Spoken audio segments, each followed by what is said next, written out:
যখন একাধিক দপ্তরে রাজ্য সরকার বেতন বৃদ্ধি করছে, ঠিক অপরদিকে আরও কয়েকটি দপ্তর কিন্তু বসে রয়েছে অপেক্ষায় তাদের দীর্ঘদিনের বঞ্চনার অবসানের জন্য। রাজ্যের সমস্ত চুক্তিভিত্তিক শিক্ষক, শিক্ষাকর্মী, এসএসএম কর্মী সকলের জন্য এই মুহূর্তের অত্যন্ত বড় খবর, বড় আপডেট। বন্ধুগণ, আপনারা জানেন যে 2025-এর রাজ্য বাজেট পেশ হবে ফেব্রুয়ারিতে, এবং ফেব্রুয়ারির প্রথম সপ্তাহেই রাজ্যের পূর্ণাঙ্গ বাজেট পেশ হবে 2026-এর বিধানসভা নির্বাচনের আগেই, যার প্রস্তুতি কিন্তু ইতিমধ্যেই শুরু হয়ে গিয়েছে। এবং সূত্র মারফত যে খবর রয়েছে, অত্যন্ত বড় খবর আপনাদের জন্য, রাজ্যের সমস্ত চুক্তিভিত্তিক শিক্ষক, শিক্ষাকর্মীদের জন্য, সেখানে পার্শ্ব শিক্ষক, এসএসকেএমএসকে, শিক্ষাবন্ধু, ভোকেশনাল টিচার থেকে শুরু করে, ভিআরপি থেকে শুরু করে, সিভিক ভলেন্টিয়ার, আশা, আইসিডিএস সকল কর্মীরাই কিন্তু থাকছেন। পৌরসভা, মাদ্রাসা সহ রাজ্যের সমস্ত চুক্তিভিত্তিক শিক্ষক, শিক্ষাকর্মী, এসএসএম কর্মী সকলের জন্য একটা বড় আপডেট থাকছে। সেটা হচ্ছে যে খবরটা আমাদের কাছে রয়েছে, রাজ্য বাজেটে ভাবনা চিন্তা নাকি রয়েছে চুক্তিভিত্তিক শিক্ষক, শিক্ষাকর্মীদের জন্য নবান্নের। অত্যন্ত বড় খবর। গত বাজেটে রাজ্য সরকার কর্মচারীদের ডিএ বৃদ্ধি করেছে। আপনাদের নিশ্চয়ই মনে আছে, অর্থমন্ত্রী চন্দ্রিমা ভট্টাচার্যের হাতে সেই মুখ্যমন্ত্রীর দেওয়া চিরকুট, এবং সেই চিরকুটের পর ডিএ বৃদ্ধির ঘোষণা। আপনাদের নিশ্চয় মনে আছে সেই চিরকুট কাণ্ড। সেই সঙ্গে লক্ষ্মীর ভাণ্ডারের টাকা বৃদ্ধি আপনারা দেখেছেন। এবং রাজ্য সরকারের যে বাজেট, এবারের পূর্ণাঙ্গ বাজেট, সেখানে সামনে রয়েছে 2026-এর বিধানসভা নির্বাচন, এবং এই বিধানসভা নির্বাচনকে কেন্দ্র করে বা মাথায় রেখে পূর্ণাঙ্গ বাজেট রাজ্যের। এবং সেখানে যে খবর আমাদের কাছে রয়েছে, যে সমস্ত ধরনের চুক্তিভিত্তিক শিক্ষক, শিক্ষাকর্মীদের জন্য কিছু ঘোষণার সম্ভাবনা থাকছে। বন্ধুরা, এই বিষয়ে একটা বিষয় না বললেই নয়, যে পার্শ্ব শিক্ষক, এসএসকেএমএসকে বা যারাই রয়েছেন, তারা কিন্তু সরকারের কাছে ইতিমধ্যেই একটা দাবি পেশ করেছেন। সেটা হচ্ছে যে 1/3/2024-এর নিরিখে যে আদেশ রয়েছে, রাজ্য সরকারের যে নির্দেশ রয়েছে, সেই নির্দেশ অনুসারে তারা কিন্তু বেতন বৃদ্ধির দাবিটা রেখেছেন। এবং পরবর্তীতে মুখ্যমন্ত্রীর সঙ্গে সাক্ষাৎ, শিক্ষামন্ত্রীর সঙ্গে সাক্ষাৎ, এই তাদের কর্মসূচি রয়েছে। এবং তার একটা নির্দিষ্ট সময়সীমাও রয়েছে, আপনারা দেখেছেন, 30শে নভেম্বর পর্যন্ত। এবং 30শে নভেম্বর পর্যন্ত তারা যদি সদর্থক কোনো মনোভাব রাজ্য সরকারে বুঝতে না পারে, তাহলে কিন্তু তারা রাস্তায় নামবেন। এই হচ্ছে কর্মসূচি। কিন্তু আমাদের কাছে যে খবর রয়েছে, 30শে নভেম্বরের আগেই একটা পজিটিভ বার্তা পাঠাবেন মুখ্যমন্ত্রীর পক্ষ থেকে, সরকারের পক্ষ থেকে, কালীঘাটের পক্ষ থেকে, সরাসরি মুখ্যমন্ত্রীর পক্ষ থেকে, যেমনটা কিন্তু আমাদের কাছে খবর রয়েছে। অর্থাৎ রাজ্য সরকার যে একটা ইঙ্গিত রেখেছেন সমস্ত ধরনের চুক্তিভিত্তিক শিক্ষক, শিক্ষাকর্মীদের দাবি পূরণের জন্য, ঠিক অপরদিকে চুক্তিভিত্তিক শিক্ষক এবং যে সংগঠনগুলি রয়েছে শিক্ষাকর্মীদের, তারাও কিন্তু সরকারকে পাশে থাকার বার্তা দিয়েছে।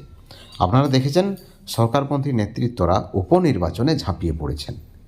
উপনির্বাচনে তৃণমূলের প্রার্থীদের হয়ে তারা প্রচার করেছেন।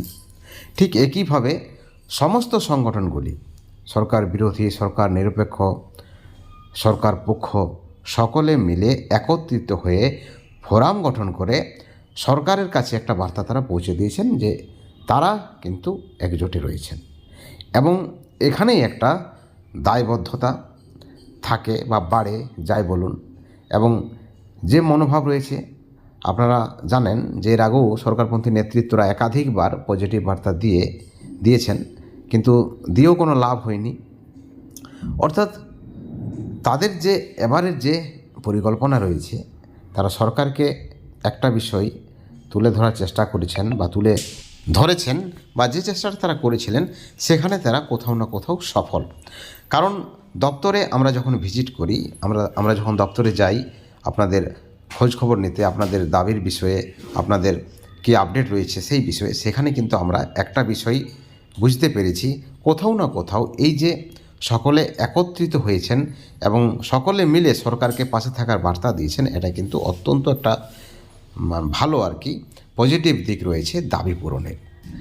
এখন দেখার বিষয় যে সরকারের সিদ্ধান্তই চূড়ান্ত সিদ্ধান্ত। সরকারের মনোভাব কিন্তু পরিষ্কার রয়েছে, দাবি আদায়ের জন্য তারা পজিটিভ চিন্তাভাবনা রেখেছেন। কিন্তু একটা প্রশ্ন থেকে যাচ্ছে, সেটা হচ্ছে যে দাবি পূরণ কিভাবে করবেন এবং কতটা করবেন, এবং সেই সঙ্গে কবে করবেন সেই প্রশ্নটা তো রয়েছে। কিন্তু সরকারের পক্ষ থেকে ইতিমধ্যেই কিন্তু বিভিন্ন চুক্তিভিত্তিক শিক্ষক শিক্ষাকর্মী বা যারা কর্মী রয়েছেন তাদের কিন্তু বেতন বৃদ্ধির ঘোষণা শুরু করে দিয়েছে সরকার।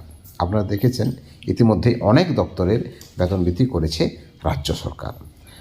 এখন প্রশ্ন হচ্ছে যে যারা শিক্ষক এবং শিক্ষাকর্মী, যারা শিক্ষার সঙ্গে যুক্ত, যারা দীর্ঘদিন ধরে শিক্ষকতার পেশায় যুক্ত রয়েছেন, যারা দেশ গড়ার কারিগর, তাদের এই যে বঞ্চনা, বিশেষ করে পার্শ্ব শিক্ষক, এসএসকে মেসকে, শিক্ষাবন্ধু, পৌরসভা মাদ্রাসা যারা শিক্ষক শিক্ষাকর্মী রয়েছেন, তাদের যে বঞ্চনা, এই বঞ্চনার বিষয়ে সরকারের চূড়ান্ত ভাবনা চিন্তা কী?